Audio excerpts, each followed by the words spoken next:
ಇಳೆ ನಿಂಬೆ ಮಾವು ಮಾದರಕ್ಕೆ ಹುಳಿನೀರ ನೆನೆದವರಾರಿಯ, ಕಪ್ಪು ಬಾಳೆ ನಾರಿ ಬಾಳಕ್ಕೆ ಸಿಹಿ ನೀರ ನೆನೆದವರಾರಿಯ, ಕಳವೆ ಶಾಲೆಗೆ ಹೋಗರದ ಉದಕವ ನೆನೆದವರಾರಿಯ, ಮರುಗ ಮಲ್ಲಿಗೆ ಹಚ್ಚೆ ಮುಡಿವಾಳಕ್ಕೆ ಪರಿಮಳ ಉದಕವ ನೆನೆದವರಾರಿಯ, ಇಂತಿ ಜಲವೂ ಒಂದೇ ನೆಲವೂ ಒಂದೇ ಆಕಾಶವೂ ಒಂದೇ, ಒಂದೇ ಜಲವು ಹಲವು ದ್ರವ್ಯಗಳ ಕೂಡಿ ತನ್ನ ಪರಿ ಬೇರಾಗಿಯ ಹಾಗೆ ಎನ್ನ ದೇವ ಚಂದ್ರಮಲ್ಲಿಕಾರ್ಜುನಯ್ಯನು ಹಲವು ಜಗಗಳ ಕೂಡಿಕೊಂಡಿದ್ದಡೇನು ತನ್ನ ಪರಿ ಬೇರೆ. ಇಲ್ಲಿ ಅಕ್ಕ ಮಹಾದೇವಿ ತಾಯಿಯವರು ಈ ವಚನವನ್ನ ಹೇಳ್ತಾ ಇದ್ದಾರೆ. ದೇವರು ಹಲವಾರು ಜನ ದೇವರು ಇಲ್ಲ ಅಂತೇಳಿ ಜನಗಳು ಭಾಳ ತಪ್ಪಾಗಿ ತಿಳ್ಕೊಂಡಿದ್ದಾರೆ. ಹಾಗಾದ್ರೆ ದೇವರು ಇಲ್ಲ ಅನ್ನುವಂಥವರಿಗೆ ಇಲ್ಲಿ ಉತ್ತರವನ್ನ ಅಕ್ಕ ಕೊಡ್ತಾ ಇದ್ದಾರೆ. ಇಳೆ ನಿಂಬೆ ಮಾವು ಮಾದನಕ್ಕೆ ಹುಳುನಿ ನೆರೆದವರಾಯ.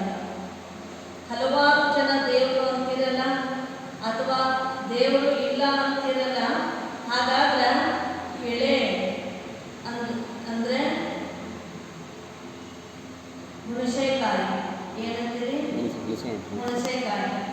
ಇಳೆ ಮತ್ತ ನಿಂಬೆ ಅಂದ್ರೆ ನಿಂಬೆ ಹಣ್ಣು, ಹೌದಾ? ಆನಂತರ ಮಾವಿನ ಹಣ್ಣು, ಆನಂತರ ಮಾದಲ ಅಂದ್ರೆ ನೆಲ್ಲಿಕಾಯಿ. ಇವಕ್ಕೆಲ್ಲರೂ ಕೂಡ ಹುಳಿ ನೀರನ್ನ ಎರೆದವರು ಯಾರು ಏನ್ರಿ?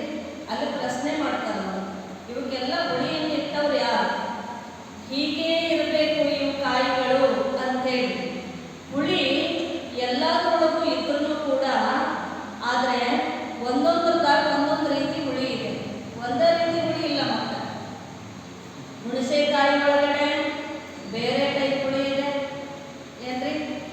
ಲಿಂಬು ಒಳಗಡೆ ಬೇರೆ ಟೈಪ್ ಹುಳಿ ಇದೆ. ಅದೇ ರೀತಿಯಲ್ಲಿ ಮಾವಿನಕಾಯಿ ಒಳಗಡೆ ಇನ್ನೊಂದು ರೀತಿ ಹುಳಿ ಇದೆ.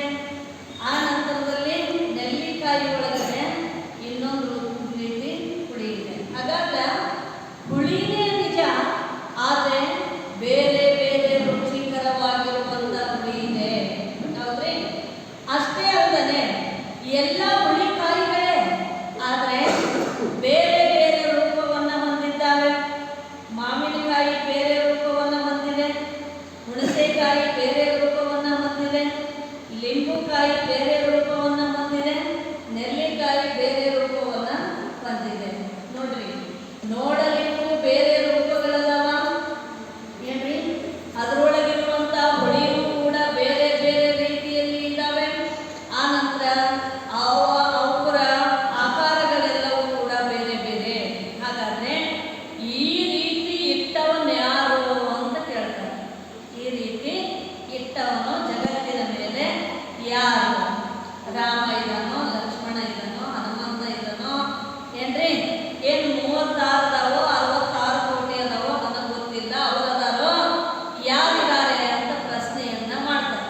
ಹಾಗಾದ್ರೆ ಆ ಪ್ರಶ್ನೆ ಮಾಡಿದಾಗ ಯಾರದಾರೋ ಅಂತ ಕೇಳಿದಾಗ ನೀವು ಯಾರನ್ನು ಕೇಳ್ತೀರಿ? ನಿರಾಕಾರ ಪರಮಾತ್ಮ. ನಿರಾಕಾರ ಪರಮಾತ್ಮನಲ್ಲದೆ ಬೇರೆ ಯಾರೂ ಇಲ್ಲ. ಮುಂದೆ ಹೇಳ್ತಾರೆ, ಕಪ್ಪು ಬಾಳೆ ನಾರಿವಾಳಕ್ಕೆ ಸಿಹಿ ನೀರ ನೆರೆದವರಾರಯ್ಯ. ಕಪ್ಪಿಗೆ, ಆನಂತರ ಬಾಳೆಗೆ, ಆನಂತರ ತೆಂಗಿನಕಾಯಿ. ನಾರಿವಾಳ ಅಂದ್ರೆ ತೆಂಗಿನಕಾಯಿ. ಇವಾಗ ಸಿಹಿ ನೀರನ್ನ ಇಟ್ಟವರು ಯಾರು? ಇದ್ರೊಳಗೆ ಸಿಹಿ ನೀರನ್ನು ಎರೆದವರು ಯಾರು ಅಂತ ನೋಡ್ರಿ. ಮೂರಕ್ಕೂ ಕೂಡ ಸಿಹಿ ನೀರದ. ಕಪ್ಪಿಗೆ ಸಿಹಿ ನೀರದ, ಆನಂತರ ತೆಂಗಿನಕಾಯಿ ಒಳಗಡೆ ಸಿಹಿ ನೀರದ, ಆನಂತರದಲ್ಲಿ ಬಾಳೆಯಲ್ಲಿ ಸಿಹಿ ಇದೆ, ಹೌದಾ? ಹೀಗಿದ್ರೂ ಕೂಡ ಆದರೆ ಆ ಒಂದು ಕಬ್ಬನ್ನು ತಿಂದಾಗ ಅದರ ಸಿಹಿ ಇರತಕ್ಕಂಥ ರುಚಿನೇ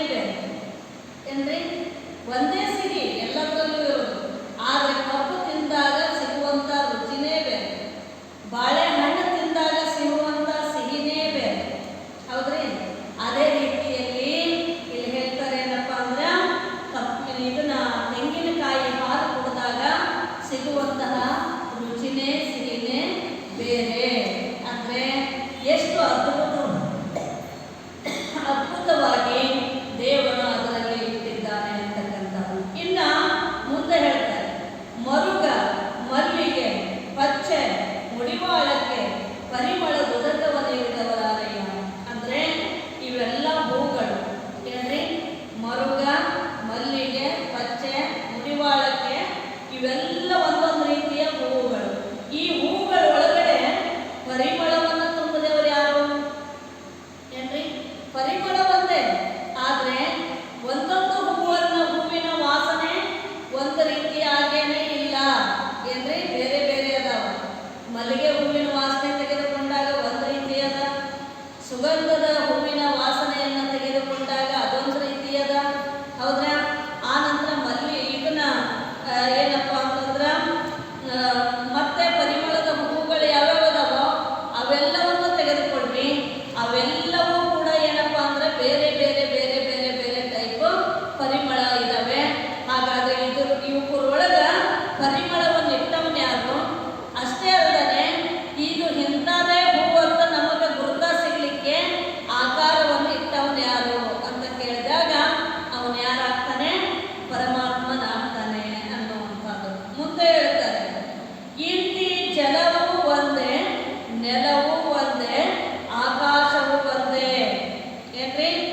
ಎಲ್ಲ ಒಂದೇ ಜಲ ಇದೆ ಜಗತ್ತಿನ ಮೇಲೆ ಏನ್ರಿ? ಒಂದೇ ಜಲ, ಒಂದೇ ನೆಲ, ಒಂದೇ ಆಕಾಶ ಇದೆ, ಒಂದೇ ಆಕಾಶ ಇದೆ. ಆದರೆ ಒಂದೇ ಜಲವು ಹಲವು ದ್ರವ್ಯಗಳ ಕೂಡಿ ತನ್ನ ಪರಿ ಬೇರಾಗಿ ಹಾಗೆ ಅವ್ರು ಹೇಳ್ತಾರೆ. ಒಂದೇ ಜಲ ಇದೆ, ಇದ್ರೂ ಕೂಡ ಅಲ್ಲಲ್ಲಿ ಹರಿದಾಗ ಒಂದೊಂದು ಹೆಸರನ್ನ ಪಡಿತವೆ ಏನ್ರಿ? ಒಂದು ಕಡೆ ತುಂಗಭದ್ರೆ ಅಂತ ಪಡಿತದ, ಇನ್ನೊಂದು ಗಂಗೆ ಅಂತ ಪಡಿತದ, ಮತ್ತೊಂದು ಕಡೆಗೆ ಕಾವೇರಿ ಅಂತ ಪಡಿತದ. ಹೀಗೆ ಯಮುನಾ ಅಂತ ಪಡಿತದ, ಕೃಷ್ಣ ಅಂತ ಪಡಿತದ, ಮಲಪ್ರಭಾ ಅಂತ ಪಡಿತದ, ಘಟಪ್ರಭಾ ಅಂತ ಪಡಿತದ. ಹೀಗೆ ಎಲ್ಲ ಜಲ ಒಂದೇ, ಆದರೆ ಅಲ್ಲಲ್ಲಿ ಅಲ್ಲಲ್ಲಿ ಅಲ್ಲಲ್ಲಿ ಏನಾಗ್ತದ ಅಂತಂದ್ರೆ ಬೇರೆ ಬೇರೆ ಹೆಸರನ್ನ ಪಡಿತಾ ಇದೆ. ಅದೇ ರೀತಿ ಜಲ ಒಂದೇ, ಆದರೆ ಎಲ್ಲ ಕಾಯಿಗಳ ಒಳಗಡೆ ಅದು ತುಂಬಿ ರಸವನ್ನ ಬೇರೆ ಪಡಿತಾ ಇದೆ ಏನ್ರಿ? ಜಲ ಒಂದೇ, ಎಲ್ಲ ಕಾಯಿಗಳ ಒಳಗಡೆ ತುಂಬಿ ರಸವನ್ನ ಬೇರೆ ಪಡಿತಾ ಇದೆ ಏನ್ರಿ? ಕಬ್ಬಿನೊಳಗ ಸಿಹಿ ಎನ್ನುವಂತಹ ರುಚಿಯನ್ನು ಪಡಿತಾ ಇದೆ, ಹುಳಿ ಎನ್ನುವಂತಹ ರುಚಿಯನ್ನು ಪಡಿತಾ ಇದೆ. ಆ ನಂತರದಲ್ಲಿ ಬೇರೆ ಬೇರೆ ಬೇರೆ ಬೇರೆದ್ರಲ್ಲಿ ಅದು ಏನಾಗಿದೆ ಅಂತಂದ್ರೆ ಒಂದೊಂದು ರೀತಿ ತುಂಬಿಕೊಂಡು ಹೋಗಿದೆ. ಅದೇ ರೀತಿಯಲ್ಲಿ ಧಾನ್ಯಗಳ ಒಳಗಡೆ ಎಣ್ಣೆ ಅಂತ ಪಡಿತಾ ಇದೆ. ಧಾನ್ಯಗಳೊಳಗೆ ಅದೇ ಜಲ ಎಣ್ಣೆ ಒಳಗಡೆ ಏನಾಗ್ತದೆ ಅಂತಂದ್ರೆ ಇದು ಕಾಳುಗಳ ಒಳಗಡೆ ಎಣ್ಣೆ ಅನ್ನುವಂತಹ ಶಬ್ದವನ್ನ ಪಡಿತಾ ಇದೆ. ಹೀಗೆ ಅದೇ ರೀತಿಯಲ್ಲಿ ಎನ್ನ ದೇವ ಚನ್ನಮಲ್ಲಿಕಾರ್ಜುನಯ್ಯನು ಯಾವ ರೀತಿ ಒಂದೇ ಜಲ ಇದೆಯೋ, ಸ್ವಲ್ಪ ಜೋರಾಗಿ ಚಪ್ಪಾಳೆ. ಯಾವ ರೀತಿ ಒಂದೇ ಜಲ ಇದ್ದು ಹಲವಾರು ರೀತಿಯ ಹೆಸರನ್ನ ಪಡಿತಾ ಇದೆಯೋ, ಹಲವಾರು ರೀತಿಯ ರುಚಿಯನ್ನ ಪಡಿತಾ ಇದೆಯೋ, ಅದೇ ರೀತಿ ಜಗತ್ತಿನ ಮೇಲೆ ದೇವನು ಒಬ್ಬನೇ ಏನ್ರಿ? ದೇವನು ಒಬ್ಬನೇ, ಆದ್ರೆ ಒಂದೊಂದು ರೀತಿಯ ಹೆಸರನ್ನ ಪಡಿತಾ ಇದ್ದಾನೆ ಅನ್ನೋದು ಏನ್ರಿ? ಒಂದೊಂದು